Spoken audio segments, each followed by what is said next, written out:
ఆశీస్సులు మీ అందరికీ తెలియజేస్తున్నాను. జగత్రక్షకుడైన క్రీస్తు ప్రభు, ఆయన సన్నిధి, ఆయన సహవాసం బెరాకాలో దేవుడు ఉంచి ఉన్నందుకు దేవునికి మనం ఎంతో రుణస్థులమై ఉన్నాం, వందనస్థులమై ఉన్నాం. ఈ కుటుంబంతో, తిమోతి గారి కుటుంబంతో నాకు పరిచయమైనటువంటి దినాలు ఎంతో ఆశ్చర్యకరమైనవి, అద్భుతకరమైనవి. మొదట జోసెఫ్ గారు నాకు పరిచయం అయ్యారు. మండపేటలో నేను పరిచర్య చేస్తున్న దినాల్లో నా దగ్గరికి తరచుగా వస్తుండేవారు. నన్ను బాగా ప్రేమించిన వ్యక్తుల్లో ఆయన ఒకరు. ఆయన నన్ను ప్రేమించడం మాత్రమే కాకుండా తల్లిదండ్రులకు పరిచయం చేసి, అన్నదమ్ములకు పరిచయం చేసి, మన హెబ్రోనులో వాక్య పరిచర్య చేయడానికి తిమోతి గారి తల్లిదండ్రులు ఉన్న దినాల్లో నేను వచ్చినప్పుడు తిమోతి గారు వారి ఇంట్లో నాకు ఆశ్రయం కల్పించి అక్కడ వాక్య పరిచర్య చేసి, చాలా కాలం తర్వాత మరలా మీ దగ్గరికి రావడానికి దేవుడు కృప చూపినందుకు దేవునికి నేను ఎంతో వందనస్తున్నై ఉంటున్నాను. ముఖ్యంగా జోసెఫ్ గారు, తిమోతి గారు, వారి సహోదరులు, తల్లిదండ్రులు దేవుని ప్రేమించేవారు, దేవుని వాక్యాన్ని ప్రేమించేవారు.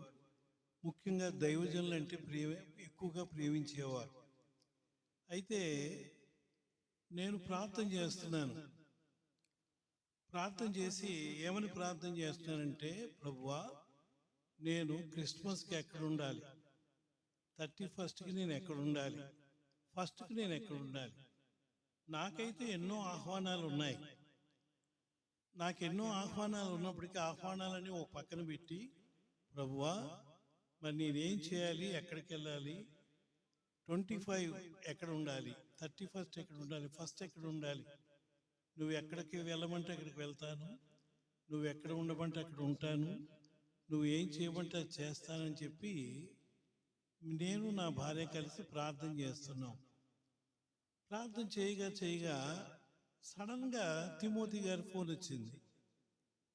తిమోతి దగ్గర నుండి ఫోన్ రాగానే, ఏం తమ్ముడు ఎలా ఉన్నామంటే, అన్నయ్య చాలా బాగున్నాము, మీ కొరకు ప్రార్థన చేస్తున్నాం, దేవుని చిత్తమైతే, దేవుని ఏర్పాటైతే 25th నుండి 1st వరకు మా దగ్గర మీరు ఉంటారా అని అడిగారు. ఇప్పుడు చెప్పండి, నాకు ఆనందం కలుగుతుందా కలగదా? అది చిన్న సంఘమా, పెద్ద సంఘమా, సంఘం సంఖ్య ఎక్కువ ఉంటుందా, తక్కువ ఉంటుందా, బిల్డింగ్ పెద్దదా, చిన్నదా, నన్ను కారులో తీసుకెళ్తారా, ఆటోలో తీసుకెళ్తారా, అవి కావు నా ఆలోచన. దేవుడు ఎక్కడికి వెళ్ళమంటే అక్కడికి వెళ్ళాలి, ఎక్కడ ఉండమంటే అక్కడ ఉండాలి, ఏం చేయమంటే అది చేయాలి. అప్పుడే దేవుడు మనల్ని బహుగా దీవిస్తాడు. ఇది ఎక్కడ నేర్చుకున్నానంటే, నేను భక్సింగ్ గారు అనుభవం నుంచి నేర్చుకున్న మాట. బైబిల్ గ్రంథంలో విశ్వాసులకు తండ్రి అయిన అబ్రహాము జీవితాన్ని మనం ధ్యానిస్తే ఆయనలో 4 సుగుణాలు మనకు కనిపిస్తాయి. ఎన్నో ఉన్నాయి, 4 మాటలు చెప్తాను. ప్రథమంగా, విశ్వాసులకు తండ్రి అయిన అబ్రహాము దేవుడు చెప్పిన ప్రకారంగా వెళ్ళాను అని ఆదికాండం 12వ అధ్యాయంలో రాయబడి ఉంది. రెండవ తలంపు ఏంటంటే, దేవుడు చెప్పిన స్థలమునకు వెళ్ళాను అని వ్రాయబడింది. మూడో మాట ఏంటో తెలుసా? ఎరుగకయే బయలు వెళ్ళాను అని వ్రాయబడి ఉంది. 4వ మాట ఏంటో తెలుసా? దేవుడు చెప్పిన విధంగా చేసినంట. చెప్పండి, ఎన్ని మాటలు చెప్పండి మీకు? 4 మాటలు. మళ్ళీ అడుగుతాను నేను, ఇది కూడా మీకు టెస్ట్లో, ఫిజిలో ఒక భాగం. అబ్రహాం ఏం చేశాడు చెప్పండి? దేవుడు చెప్పిన ప్రకారముగా వెళ్ళాను. నెంబర్ 2, దేవుడు చెప్పిన స్థలమునకు వెళ్ళాను. నెంబర్ 3, ఎరుగకయే బయలు వెళ్ళాను. నెంబర్ 4, దేవుడు చెప్పిన విధముగా చేశాను. ఈ 4 విషయాలు అబ్రహాం జీవితంలో మనం చూస్తాం. ఎన్నో ఉన్నాయి, 4 మాటలు. అలాగే భక్సింగ్ గారి జీవితంలో కూడా దేవుడు చెప్పిన ప్రకారంగా వెళ్ళటం, దేవుడు చెప్పిన చోటుకి వెళ్ళటం, దేవుడు ఎరుగకపోయినా వెళ్ళటం, దేవుడు చెప్పిన విధంగా చేయటం, దేవుని ద్వారా ఆశీర్వాదాలు పొందటం, ఆ ఆశీర్వాదాలు దేవునికి ప్రజలకు పంచటం భక్సింగ్ గారి జీవితంలో ఒక భాగం. ఇవన్నీ భక్సింగ్ గారి గురించి మాకెందుకు చెప్తున్నానంటే, ఆ దైవజనుని యొక్క దర్శనం మనం కలిగి ఉండి మనం ముందుకు వెళ్తున్నాం కనుక మనం తప్పనిసరిగా అన్ని విషయాలు తెలుసుకోవాలి, నేర్చుకోవాలి. సరే, రెండవ కీర్తన, బైబిల్ ఉన్నవారు రెండవ కీర్తన 10 నుండి 12 వచనాలు, వచనం వెంబడి వచనాలు చదువుకుందాం. రెండవ కీర్తన కొన్ని మాటలు ధ్యానం చేసుకుందాం. రెండవ కీర్తనలోంచి 10వ వచనం నేను చదువుతాను, 11 మీరు, 12 అందరూ కలిసి చదువుదాం. కాబట్టి రాజులారా వివేకులై ఉండుడి, భూపతులారా బోధనందుడి.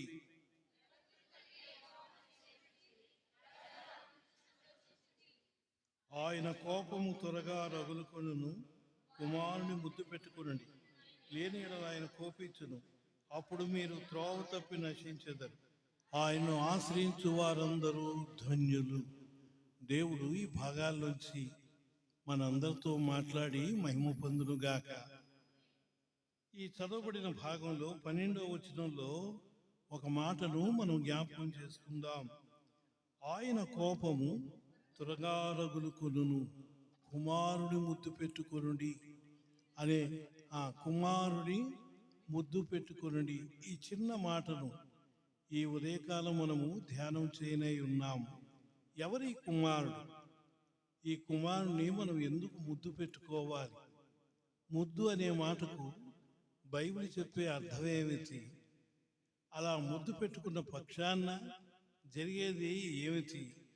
ఇవన్నీ ఈ ఉదయకాలం మనము ధ్యానం చేయనై ఉన్నాము. కుమారుని ముద్దు పెట్టుకునుడి అనే మాట ఈ వచనంలో మనం చూసి ఉన్నాం.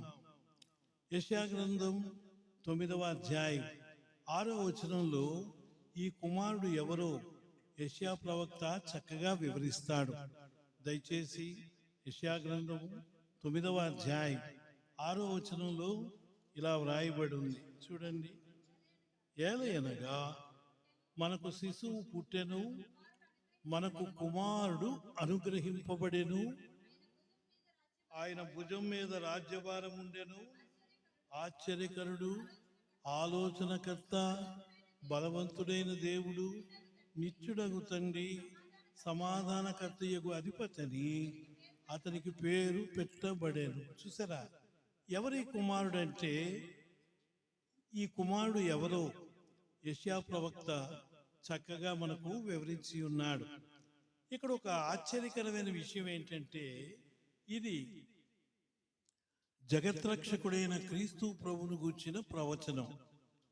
అప్పుడు యేసు ప్రభు ఎలాగున్నాడో తెలుసా అండి? బాలుడుగా ఉన్నాడు. అందరూ చెప్పండి, ఎలాగున్నాడు? బాలుడుగా ఉన్నాడు, కుమారుడుగా ఉన్నాడు. అయితే ఆశ్చర్యకరమైన విషయం ఏంటంటే, ఈ కుమారుడు బాలుడుగా ఉన్నటువంటి ఈ వ్యక్తిని గూర్చి యెషయా ప్రవక్త ఏమని ప్రవచిస్తున్నాడంటే, ఆయన భుజం మీద రాజ్యభారం ఉండును, ఆశ్చర్యకరుడు, ఆలోచనకర్త, బలవంతుడైన దేవుడు, నిత్యుడగు తండ్రి, సమాధానకర్తయగు అధిపతిని అతనికి పేరు పెట్టబడేను. చూసారండి, ఇది బాలుడు గూర్చిన ప్రవచనం. బాలుడు ఎలా ఉన్నాడంట? బాలుడు బలవంతుడైన దేవుడిగా కనిపిస్తున్నాడు. బాలుడేంటి, బలవంతుడేంటి? బాలుడు బలవంతుడైన దేవుడిగా కనిపిస్తాడు, కుమారుడు నిత్యుడగు తండ్రిగా కనిపిస్తాడు.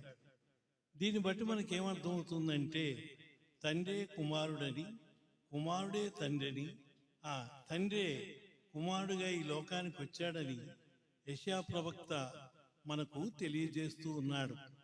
కాబట్టి కుమారుడు నిత్యుడగు తండ్రిగా, బాలుడు బలవంతుడైన దేవుడుగా, ఆ బలవంతుడైన దేవుడు ఆ నిత్యుడగు తండ్రి ఆలోచనకర్తగా, సమాధానకర్తయగు అధిపతిగా మనకు కనిపిస్తాడు. దయచేసి ఆ 6వ వచనంలో ఆశ్చర్యకరుడు అని వ్రాయబడి ఉంది. ఆయన ఎటువంటి వాడట? ఆశ్చర్యకరుడు అనే మాట, ఇంగ్లీష్లో వండర్ఫుల్ అనే మాట రాయబడింది. అద్భుతమైన దేవుడు అంటే ఆశ్చర్యకరుడు. ఆయన జన్మం ఆశ్చర్యకరమైనది, ఆయన జీవితం ఆశ్చర్యకరమైనది, ఆయన మాటలు ఆశ్చర్యకరమైనవి, ఆయన చేసే కార్యాలు ఆశ్చర్యకరమైనవి, ఆయన చేసే అద్భుతాలు కోకొల్లలు. అంత మాత్రమే కాదు, ఆ ప్రభు ఆయన జీవితం ఆశ్చర్యం, ఆయన శిలువ మరణం ఆశ్చర్యం, ఆయన మరణం ఆశ్చర్యం, ఆయన భూస్థాపన ఆశ్చర్యం, ఆయన పునరుత్థానుడుగా తిరిగి లేవటం ఆశ్చర్యం, ఆయన తిరిగి వస్తాడని చెప్పటం ఆశ్చర్యం. ఈ ఆశ్చర్యాలన్నిటికీ గల కారణం ఆయన పేరే ఆశ్చర్యకరుడు. అంత మాత్రమే కాదు, ఆ ప్రభు ఆలోచనకర్తగా ఉన్నాడు. ఆయన మనకు ఆలోచన చెప్పువాడు, ఆలోచన చెప్పున మనల్ని నడిపించేవాడు. కాబట్టి 32వ కీర్తన 8వ వచనం ప్రకారం నీ మీద దృష్టి ఉంచి నేను నీకు ఆలోచన చెప్తాను అన్నాడు ఆయన. కాబట్టి మనకు ఆలోచన చెప్పేది ఆయనే, ఆలోచనకర్త ఆయనే. ఆయన ఆలోచన చెప్పున మనల్ని నడిపిస్తాడని లేఖనాలు మనకు బోధిస్తూ ఉన్నాయి. కాబట్టి ఆ ప్రభు ఆశ్చర్యకరుడుగా, ఆలోచనకర్తగా, బలవంతుడైన దేవుడుగా ఉన్నాడు. అంటే ఆల్మైటీ గాడ్, శక్తిమంతుడైన దేవుడు, బలవంతుడైన దేవుడు. మనను రక్షించుట తాను శక్తిమంతుడు, విడిపించుటలో ఆయన శక్తిమంతుడు, మనల్ని విమోచించుటలో ఆయన శక్తిమంతుడు, ఆయన మనల్ని మరణం నుండి తప్పించుటలో శక్తిమంతుడు, ఆరిని అగ్నిగుండం నుండి తప్పించుటకు శక్తిమంతుడు. ఆయన అన్నిట్లోనూ సామర్థ్యము గలవాడు. కష్టాలు, బాధలు, శ్రమలు, నిందలు, అవమానాలు, పరీక్ష, పరిశోధనలు ఎన్ని మన జీవితంలో వచ్చినా వాటన్నిటి నుండి ఆయన విడిపించుటలో సామర్థ్యం గలవాడు, శక్తి గలవాడు. ఆ ప్రభు బలవంతుడైన దేవుడు. చూసారా? అంత మాత్రమే కాదు, ఆ ప్రభు ఇంకా ఎటువంటి వాడండి? నిత్యుడగు తండ్రి. ఆయన నిత్యుడగు తండ్రిగా మనకు కనిపిస్తాడు. ఈ వచనంలో తండ్రే కుమారుడుగా, కుమారుడే తండ్రిగా మనకి ఈ వచనంలో మనకు కనిపిస్తాడు. అందుకే ఫిలిప్ అనే వ్యక్తి అన్నాడు, ప్రభువా మాకు తండ్రిని కనపరచమని చెప్పినప్పుడు ఆయన ఏమన్నాడు? నన్ను చూస్తే నా తండ్రిని చూసినట్లే అన్నాడు. అంటే దాని అర్థం ఏంటంటే నేనే ఆయన్ని, ఆయనే నేను, ఆయన నన్ను పంపాడు, నేను వచ్చానన్నాడు. ఇదంతా కూడా ఆధ్యాత్మికంగా ఒక మర్మమై ఉంది. తర్వాత సమాధానకర్తయగు అధిపతిగా ఉన్నాడు. మనం ఈ ఉదయకాలం ఎవరిని ఆరాధించడానికి వచ్చాం? ఆశ్చర్యకరుడు, ఆలోచనకర్త, బలవంతుడైన దేవుడు, నిత్యుడగు తండ్రి, సమాధానకర్తయగు అధిపతిని ఆరాధించడానికి ఈ స్థలానికి దేవుని చేత మనము నడిపించబడ్డాం. కాబట్టి ఆరాధనలో ఈ విషయాలు మనము గుర్తుపెట్టుకోవాలి. కుమారుడు ముద్దు పెట్టుకొనుడి అంటే అర్థం ఏంటంటే కుమారుడు మీరు ఆరాధించండి అని అర్థం. పరిశుద్ధ బైబిల్ గ్రంథంలో ప్రేమ అనేది దేన్ని సూచిస్తుంది? 4 విషయాల్ని సూచిస్తూ ఉంది. ముద్దు ప్రేమను సూచిస్తూ ఉంది. 2 ముద్దు ఆరాధనని సూచిస్తుంది. ముద్దు దేవుని ఎడల భయభక్తుల్ని సూచిస్తుంది. ముద్దు దేవుని ఎడల విధేయతను కూడా సూచిస్తుంది. కాబట్టి ముద్దు ప్రేమను, ఆరాధనను, భయభక్తులను వీటన్నిటినీ సూచించేది ముద్దు. సర్వసాధారణంగా ఎవరైనా చిన్నపిల్లలు ఉంటే వెంటనే వాళ్ళు ఏం చేస్తాం చెప్పండి? ఎత్తుకుని ముద్దు పెట్టుకుంటాం. ఏమండి? ఆ పిల్లలు నల్లగా ఉన్నా, ముక్కు నుండి చీవుడు కారుతున్నా వాళ్ళు ఏం చేస్తాం చెప్పండి? ఎత్తుకుంటాం, ముద్దు పెట్టుకుంటాం. అంటే ముద్దు దేన్ని సూచిస్తుంది? ప్రేమను సూచిస్తూ ఉంది. 2 ముద్దు ఆరాధనను సూచిస్తుంది. 3 భయభక్తులను సూచిస్తుంది. శ్రద్ధాశక్తులను కూడా ముద్దు సూచిస్తుంది. కాబట్టి ఈ ఉదయకాలం కుమారుని ముద్దు పెట్టుకొనుడి అంటే అర్థం ఏంటంటే కుమారుని ప్రేమించండి అని అర్థం. కుమారుని ముద్దు పెట్టుకొనుడి అంటే అర్థం ఏంటంటే కుమారుని ఆరాధించండి అని అర్థం. కుమారుని ముద్దు పెట్టుకునుడు అంటే ఆయన ఎడల శ్రద్ధాభక్తులు కలిగి ఉండండి అని అర్థం. కాబట్టి ఈ ఉదయకాలం కుమారుని మనము ముద్దు పెట్టుకోవాలి. ఇంతకీ ఆ ముద్దు ఎక్కడ పెట్టుకోవాలి? ఆయన ఎక్కడున్నాడని ముద్దు పెట్టుకోవాలి? ఇవి ప్రశ్నలు. ఏమండి, లూకా సువార్త 7వ అధ్యాయంలో ఒక స్త్రీ మనకు కనిపిస్తుంది. ఆ సహోదరి పరిసయ్యుడైన సీమోను ఇంట్లో యేసు ప్రభువారు భోజనానికి కూర్చున్నాడని తెలుసుకొని అత్తరు బుడ్డి ఒకటి తీసుకుని వచ్చి ఆయన పాదాల మీద కన్నీళ్లతో పాదాలు తడిపి తల వెంట్రుకలతో తుడిచి ఆయన అత్తరు పూసి ఆయన పాదాలు ఏం చేసిందంట? ఆమె ముద్దాడిందంట. లూకా సువార్త 7వ అధ్యాయంలో ఈ విషయాలు రాయబడి ఉన్నాయి. దయచేసి లూకా సువార్త 7వ అధ్యాయం 45వ వచనంలో ఆ ప్రభు ఆమెను ఇలా ప్రశంసించినాడు. 45, నీవు నన్ను ముద్దు పెట్టుకోలేదు గాని నేను లోపలికి వచ్చినప్పటి నుండి ఈమె నా పాదమును ముద్దు పెట్టుకునుట మానలేదు. ఇంతకీ ముద్దు ఎక్కడ పెట్టుకోవాలి? అందరూ చెప్పండి, ఎక్కడ పెట్టాలి ముద్దట? ఆయన పాద సన్నిధిని ప్రేమించాలి, ఆయన పాద సన్నిధిలో ఆరాధించాలి, ఆయన పాద సన్నిధిలో శ్రద్ధాభక్తులు కలిగి ఉండాలి. ఇది బైబిల్ చెప్పే సత్యం. కుమారుడు ముద్దు పెట్టుకునుడి, లేని ఎడల ఆయన కోపించును అని వ్రాయబడి ఉంది. కాబట్టి మనం ప్రేమించాలి. ఆ ప్రభు మనల్ని ప్రేమించినాడు. ఆ ప్రభు మనల్ని 7 విధాలుగా ప్రేమించాడని పరిశుద్ధ బైబిల్ గ్రంథం మనకు బోధిస్తుంది.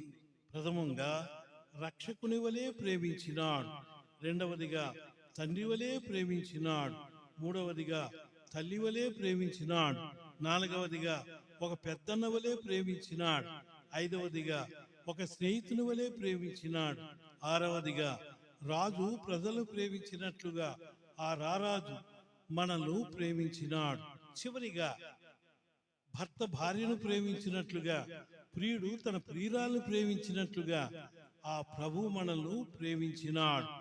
యేసయ్య మనల్ని ప్రేమించాడనడానికి రుజువు సిలువలో ప్రాణార్పణ చేయడమే రుజువు. ప్రాణం పెట్టినంతగా, రక్తమును చిందించినంతగా, సొగసైన స్వరూపమైన లేనంతగా అంతగా ప్రేమించాడు ప్రభు. ప్రేమించాడనడానికి రుజువు సిలువే దానికి రుజువు.